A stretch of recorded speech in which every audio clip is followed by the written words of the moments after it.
Ladies and gentlemen, there's a silent battle taking place within you, a conflict no one else can see, a struggle between who you are and who you could become, between your greatest potential and your deepest self-doubt. And at the center of that struggle is your thinking. Your thoughts shape the life you live, not your job, not your boss, not the economy, and not the weather.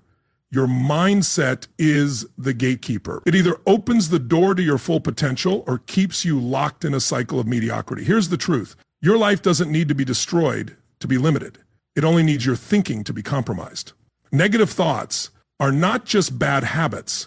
They're like mental viruses. They begin as small whispers, grow into inner narratives, turn into firm beliefs, and eventually define your destiny. Thoughts like, I'm not enough, it's too late, or I always mess things up, are not just passing ideas.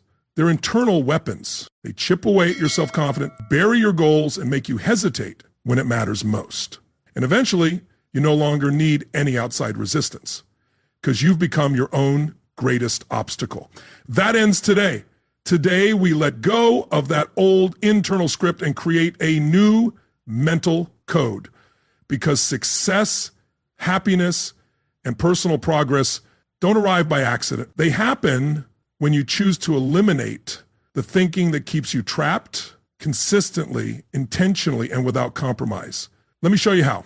10 lessons, not quick tips or surface level tricks, real lessons. Because if you truly absorb them, they'll change the way you see the world, the way you talk to yourself, the way you start your day, and the way you find peace at night. You'll stop being at the mercy of your thoughts and start taking control of them. Lesson 1, learn to observe your thoughts without judgment. Most people assume their thoughts are always true. If they think something, they believe it must mean something important. But your mind isn't flawless. It's shaped by past fears, experiences, cultural influences, and the voices of people who had no authority to define you. Your thoughts are often echoes, not truths.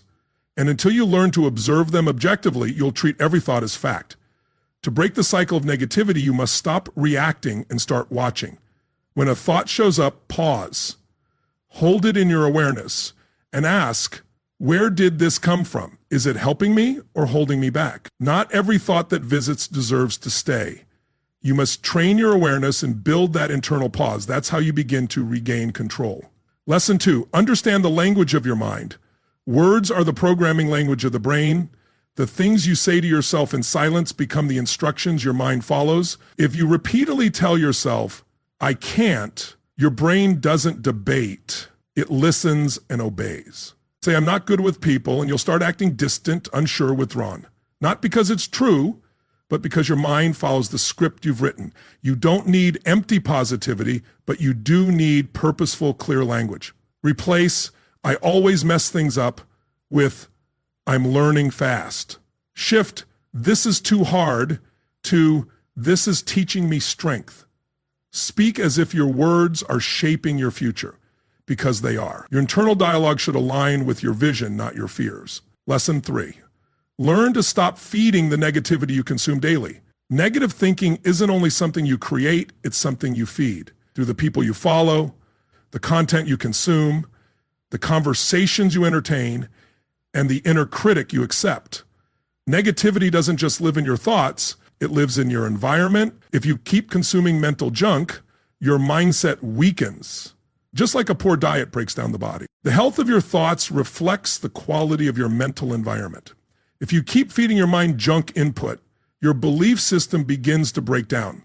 Just like a poor physical diet weakens your body, a poor mental diet weakens your thinking.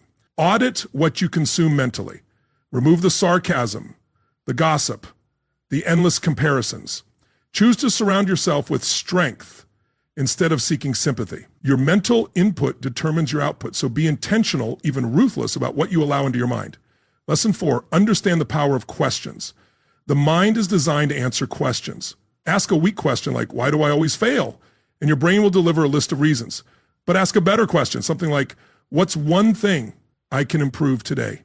And suddenly your thinking shifts from sabotage to strategy. Negative thinkers ask questions that shrink their possibilities.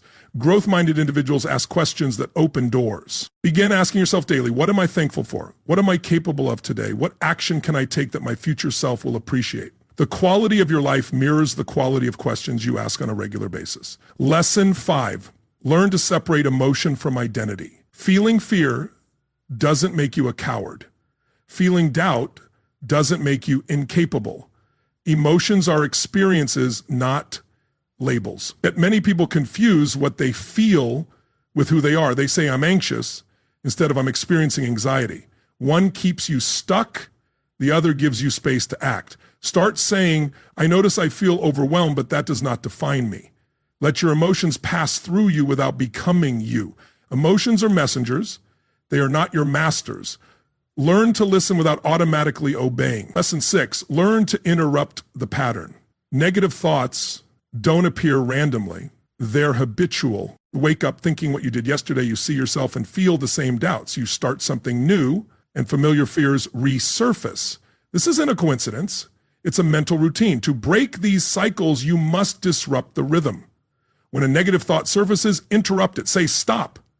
Get up, move your body, shift your posture, change your breath. Speak aloud, step outside. Every change, no matter how small, weakens the old loop. The quicker you catch the thought, the less influence it holds. Lesson 7, know the difference between reflection and rumination. Self-reflection is useful. It promotes learning, growth, and improvement. But rumination is harmful. It's the constant replay of a mistake, not to learn from it, but to punish yourself. Rumination plants seeds of guilt and waters them until they become dense weeds of regret. The key is intent. Are you revisiting the past to evolve or to justify staying stuck? Are you using your mistakes to rise or to reinforce why you can't? Learn to cut the cord on destructive reflection. Tell yourself, I felt it, I've learned, now I let it go. Growth doesn't live in replay, it lives in release. Lesson 8, understand that energy is a choice. Negative thoughts thrive in low energy environments. They gain strength when you're inactive, drained, or disengaged. But your physical state is a powerful tool. Your movement, breath, posture, and tone all send signals to your mind. If you want to shift your thinking, start with your body. Lift your posture, breathe deeper, speak with clarity, train, stretch, run, dance. You don't think your way into high energy, you move your way into mental clarity. When your energy changes, your thoughts follow. Lesson 9, learn to create instead of react. The reactive mind is always in defense mode. It says, what if they don't like me? What if I fail? What if this doesn't work? But the creative mind operates from a place of intention. It asks, what can I build today? What can I make out of this challenge? What small win can I create right now? You're not here just to react to life. You're here to shape it. Like an artist molds clay, you're meant to sculpt each day with purpose. When your mind is focused on creating, it has no time to spiral into destruction. Trade passive worry for active. Lesson 10, learn to forgive yourself. Negative thinking often takes root in unresolved guilt and shame, the silent gnawing belief that you're not worthy of joy because of who you were or what you did. But here's a truth most people never speak out loud. If you do not forgive yourself, you will continue to sabotage your future to punish your past. Forgiveness doesn't mean you approve of everything you've done. It means you release its hold over your identity. It means saying, I did the best I could with the awareness I had, and now I choose better. Every day you refuse to forgive yourself, you reinforce the story that you're broken. But you are not broken. You are building, you are learning, you are healing. Forgiveness is not weakness. It is the highest form of strength. It is how you begin again without carrying yesterday's weight into today's opportunity. Pause, breathe. These aren't just lessons. They are transformations. Each one is a door out of your mental prison. And if you walk through them, not once, but daily, you'll begin to notice something powerful. Your thoughts start serving you instead of sabotaging you. Your energy rises. Your confidence builds. And slowly your reality begins to reflect a new pattern, one built on clarity, courage, and strength. You were not born to live with chains around your thoughts. You were not created to suffer beneath the weight of doubt and mental noise. You were made to lead yourself, then lead others. But you cannot lead with a poisoned mind. So clear it, train it, elevate it, The world will try to define you by your worst moments, your failures, your flaws, your fears. But that's not who you are. That's simply where you started. And today you choose differently. You choose power. You choose peace. You choose a mind that works for you, not against you. So take back the pen. Tell your thoughts who's in charge. Become everything they said you couldn't be. Because here's what they never told you. The most dangerous prison is the one you don't even know you're in. It's built slowly, silently, brick by brick, from doubts you never questioned, from voices that weren't yours but became your beliefs, from wounds you never healed but learned to live with. And you've lived in it so long, you began decorating it, calling it home. But just because it's familiar doesn't mean it's freedom. Just because it feels safe doesn't mean it's right. Freedom begins the moment you refuse to accept thoughts that shrink your power. It begins when you question everything you've assumed about yourself. It begins the moment you say no more. No more mistaking anxiety for identity. No more living under the dictatorship of fear. No more being at war with your own mind. Because you were not made to merely survive in darkness. You were made to walk in light. And if you truly understood who you are, what you're capable of recall, you wouldn't waste another second rehearsing pain that no longer serves you. So hear this, you are not your past. You are not your patterns. You are not your worst mistake or loudest doubt. You are potential in motion. You are discipline waiting to be activated. You are resilience wrapped in human skin. You are greatness that was lied to, but never destroyed. Everything you need to rise already lives inside you. The courage, it's there. The clarity, it's waiting. The breakthrough, it's one choice away. So stop arguing for your limitations. Stop defending your doubt. Stop holding hands with the very thoughts that have held you back. There is no room for guilt in growth. There is no space for shame in transformation. There is no place for fear where purpose lives. And you don't need to wait to be ready. You just need to decide. You need to decide. Decide to speak differently, to walk differently, to show up with the mindset of someone who belongs in the room, not someone who snuck in through the back door hoping no one would notice. Decide to carry yourself like someone who has seen darkness and chose to become the light, because the greatest power you'll ever access is not inspiration, it's not talent, it's not even motivation, it's choice. You choose what thoughts you entertain. You choose what emotions you nurture. You choose what vision you hold. And when your choices align with that vision, the noise fades and your inner world becomes unshakable. To choose the higher thought, choose the clearer path, choose to lead your mind instead of being led by it. And when the doubt comes back, because it will, you don't run, you stand taller, you breathe deeper, you speak louder, and you say, I've met you before, but I'm not who I used to be. That's the difference. That's what separates those who live limited by their past from those who lead with vision. The ones who rise don't rise because the storm stopped. They rise because they become the storm, because they stopped waiting for the world to validate them and decided to validate themselves, because they built a new identity, one thought at a time. And once that identity is forged, it becomes unstoppable. Here's the final truth. Eliminating negative thinking isn't about becoming perfect. It's about becoming present. Present to your power, present to your purpose, present to your ability to rewrite the story in real time, not tomorrow, not when things are easier, not when people believe in you, now. Because every second you delay is a second stolen by the lesser version of you. And that version, the scared one, the passive one, the doubtful one, has run your life long enough. So close the chapter, write the new one, and this time let it be bold, let it be disciplined, let it be filled with gratitude and drive and quiet confidence that says, I am not what happened to me. I am what I choose to become. And you, yes, you are about to become unstoppable. Because the moment you eliminate the thoughts that tear you down, you begin building a life that lifts you up.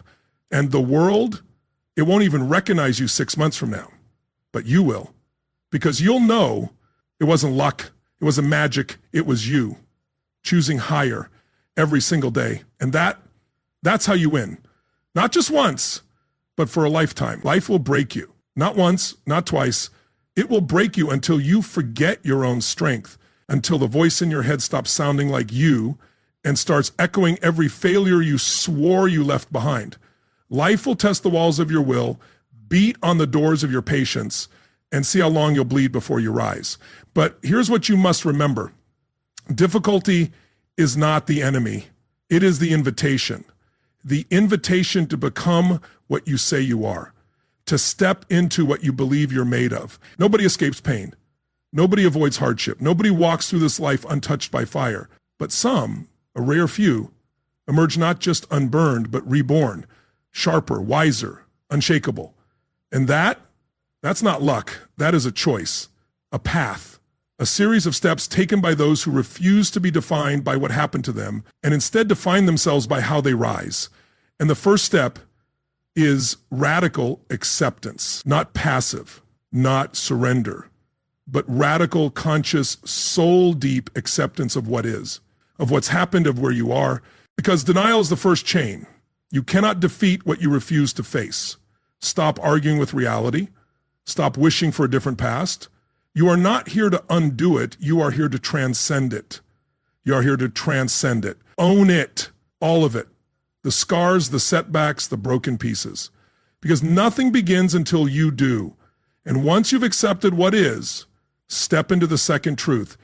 Inner command. Life might be chaos out there, but your mind must be a fortress. You can't control the waves, but you can become a better captain. Start with your thoughts. Interrogate them, rewire them. Replace why me with watch me. Replace this is too much with I was made for this. Discipline your inner world like a warrior preparing for battle, because every day is a battle, and the war is always won first in the mind. The third step is clarity. Pain fogs your vision, it blurs your goals, it convinces you that survival is all there is. But you are not here to survive. You are here to direct. Sit with yourself, strip away the noise. What do you want? Who do you want to become? What would victory look like in this storm? Define it, write it, burn it into your focus like a lighthouse in a hurricane. Without clarity, every step feels like wandering. But with clarity, every storm becomes a step forward. Now comes the fourth step, purpose-driven pain. Most run from pain, but the rare few, they mine it. They pull gold from the darkness. They ask, what is this teaching me? Who is this shaping me into? Because pain is a sculptor. Brutal, yes, but honest. It cuts what doesn't belong. It burns away what's false. And if you can hold your pain with purpose, it will build you. Let every tear water your roots. Let every scar become your armor. Let every heartbreak sharpen your edge. You are not just surviving this. You are becoming something through it. Then comes the fifth step, massive personal ownership. No blame, no pointing fingers, no victim mindset. Whether you caused it or not, your life is your responsibility. That's not cruelty, that's power. Because the moment you stop waiting for someone to fix it, you begin. You become the architect, the builder, the one who says, if it's to be, it's up to me. You can't always control what breaks you, but you can control what you do with the pieces. Pick them up, build again, stronger, wiser, smarter. This is not the end of your story. It's the turning point. The sixth step, relentless action. You will not think your way out of a dark season. You will not overanalyze your way into healing. You will move one step, one habit, one choice at a time. Progress is the antidote to despair. You don't need to know the whole path, just the next right step. Take it, then the next, and then the next. Even when it's hard, especially when it's hard, because every step you take in difficulty is double the strength. This is where resilience is born. This is where momentum begins. This is how mountains are moved, one stubborn, faithful step at a time. And when you move, step 7 emerges.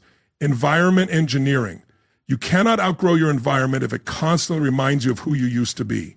Clean it, change it, cut what drains you, cultivate what fuels you. The people, the spaces, the conversations, they either sharpen your fire or snuff it out. Surround yourself with those who speak to your future, not your failure. And become the kind of presence that commands growth in others too. Build a world that matches your mission. Let nothing around you contradict the vision within you. And then step 8, emotional mastery. You are allowed to feel. You are not allowed to be owned by your feelings. Emotions are messengers, not masters.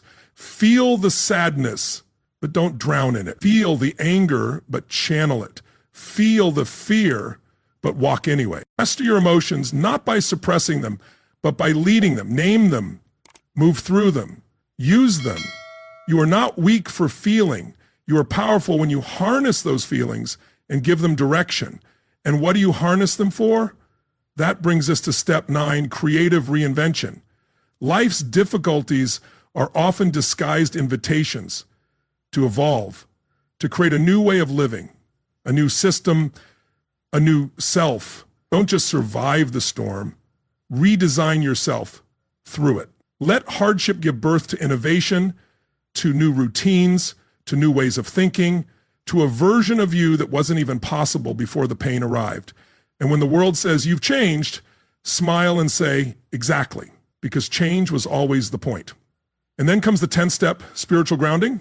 Whatever your anchor, faith, values, principles, return to it. Let it hold you steady when everything else shakes. Let it remind you this pain is not permanent. This struggle is not your identity.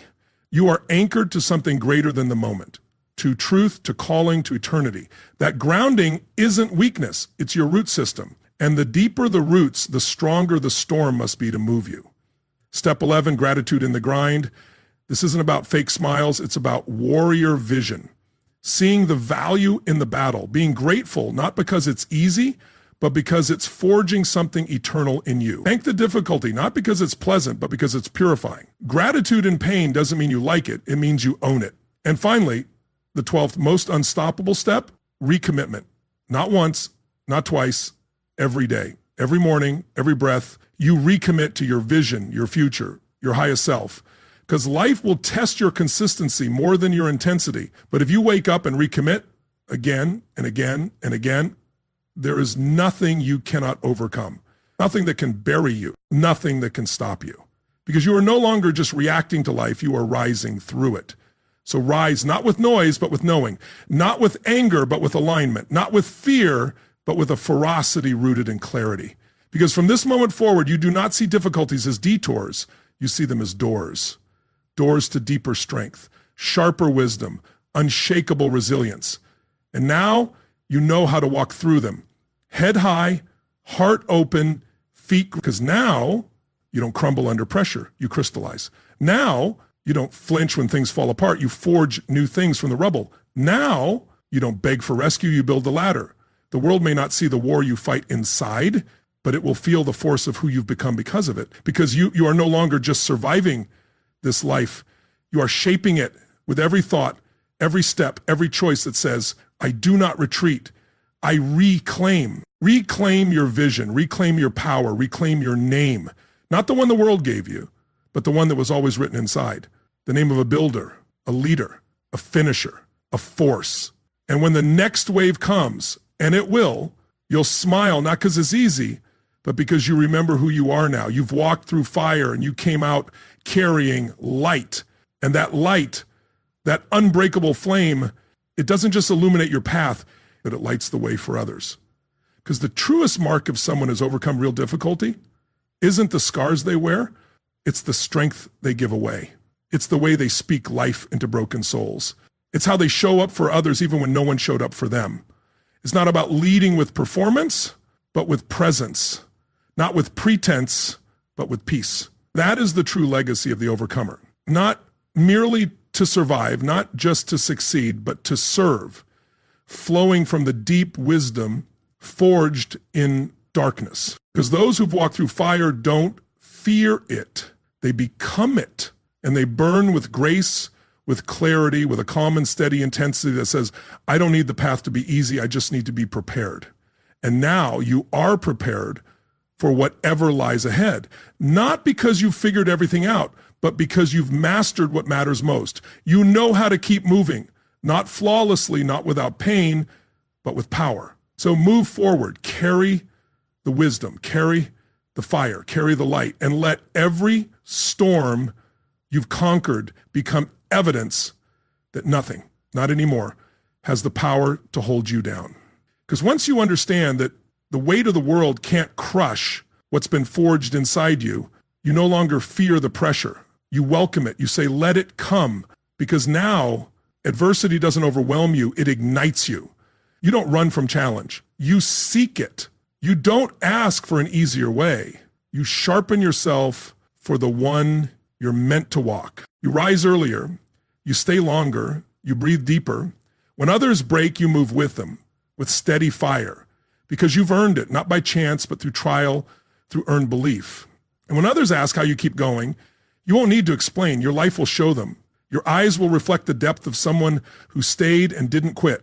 Your words will resonate, not because of theory, but because of truth lived. Your presence will change rooms, not from loudness, but from the weight of intention.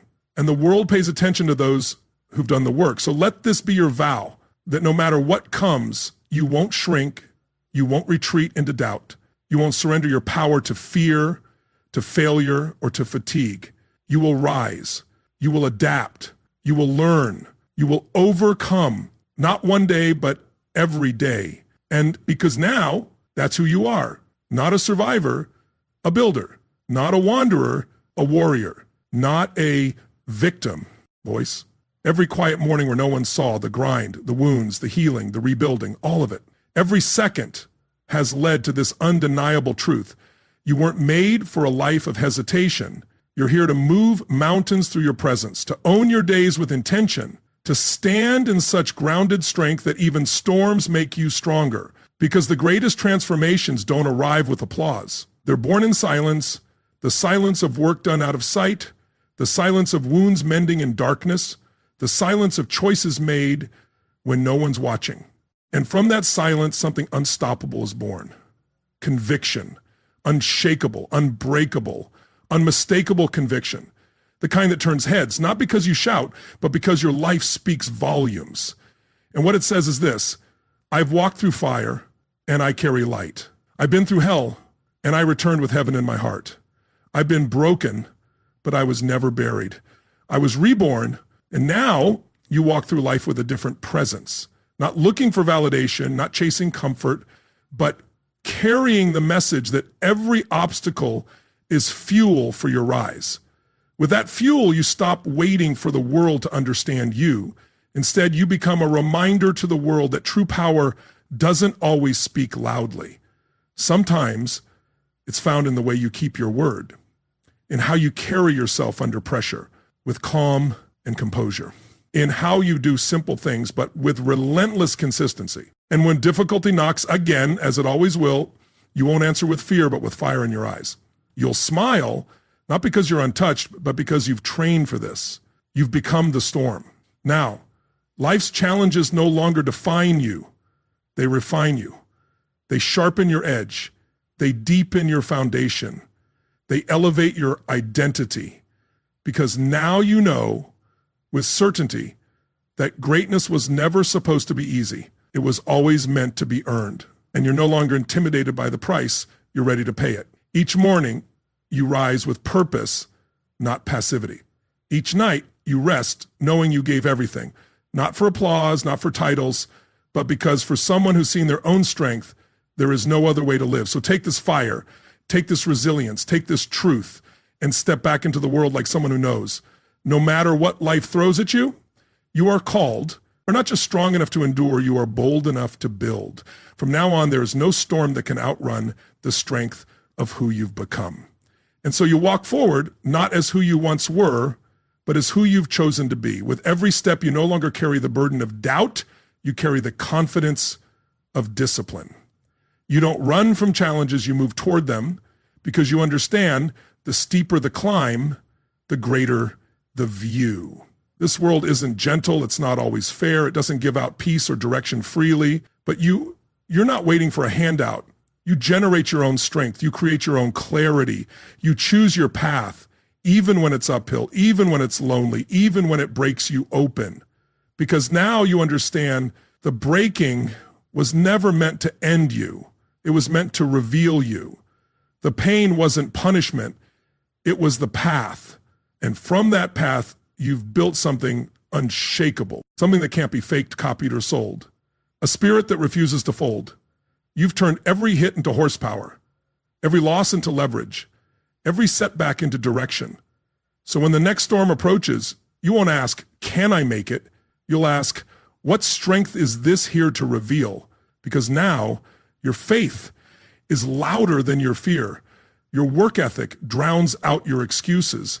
And your commitment, it's no longer a feeling, it's a decision. Final, firm, uncompromising. So stand tall, chin up, eyes clear. You weren't built for ease. You were made for elevation. Now that you remember who you are, there's nothing this life can throw your way that you can't rise through and rise above. Not anymore. And this doesn't end in silence. It ends in certainty. Certainty that you, forged in fire, grounded in truth, reborn through adversity, are no longer just surviving. You are leading, not by luck, not by circumstance, but by the unwavering choice to rise again and again until your life becomes the undeniable proof that nothing can stop a soul that refuses to quit. Because in the end, the most priceless thing you carry isn't talent. It's not luck. It's not even fearlessness. It's the one thing you never get back, the one thing more costly than failure, the one thing more powerful than fear, your decision.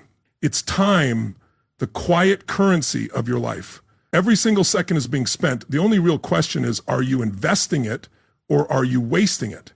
Because whether you rise or remain, whether you build or break, whether you thrive or fade quietly into the background, will be determined by how you manage time. And the truth is, time itself isn't the issue. You have enough 24 hours, just like every great individual who ever lived. The real challenge is attention. It's intention. It's what you allow to steal the most valuable resource you'll ever have. You don't need more hours in a day. You need more ownership. Time isn't something to use when it's convenient. It's something to lead. And if you don't learn to lead your time, the world will use it for you. Every scroll on your phone is a withdrawal.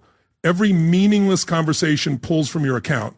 Every hour spent chasing comfort instead of calling is time permanently lost from the life you were meant to build. And once it's gone, it's gone. There are no refunds, no do-overs, only regret for those who never learned how to lead their life with purpose. So how do the high performers do it? How do those who make a real impact manage time without wasting it? They don't just fill calendars. They create rhythm. They build systems. They guard their focus like it's sacred, because it is. It starts with a clear, unapologetic shift in thinking. Stop asking, what do I have time for? Start asking, what must be done to live in alignment with the future I'm building? That question changes everything. It eliminates distractions. It filters your decisions. It activates a version of you that doesn't merely get through the day, but designs it. The successful don't just manage time. They multiply it. They use leverage. They don't wake up reacting to life.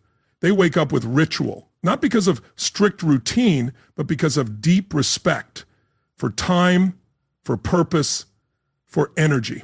They know that every block of time is like an altar, and what you give to that altar determines what you get back in life. If you want peace, schedule it. If you want freedom, earn it through structure. If you want success, build your day so that success is the natural outcome. Begin by rejecting the lie of multitasking. You weren't made to split your attention across apps, conversations, and open tabs. You were made to go deep, to focus fully, to move clearly, to pour excellence into one task at a time. Because depth leads to mastery, and mastery creates real speed in the long run. If you want to stop wasting time, stop giving your best energy to shallow tasks. Protect your mornings. Treat your deep work with the same seriousness as a soldier defending ground. Guard the first 2 hours of your day, because how you begin determines how far you can go. And remember, this is not about being busy. Busy is a trap. Busy looks like progress, but it often just masks a lack of direction. You don't need more activity, you need movement with purpose, with structure, with mission. That means every minute must support your bigger vision. Every task must justify its place on your calendar. Every person must either align with your priorities or be given a respectful no. Not from arrogance, but from clarity. Because when you truly know what matters, you stop giving your time to what doesn't. Keep going. Time won't pause for your uncertainty. It only rewards those who move with intent.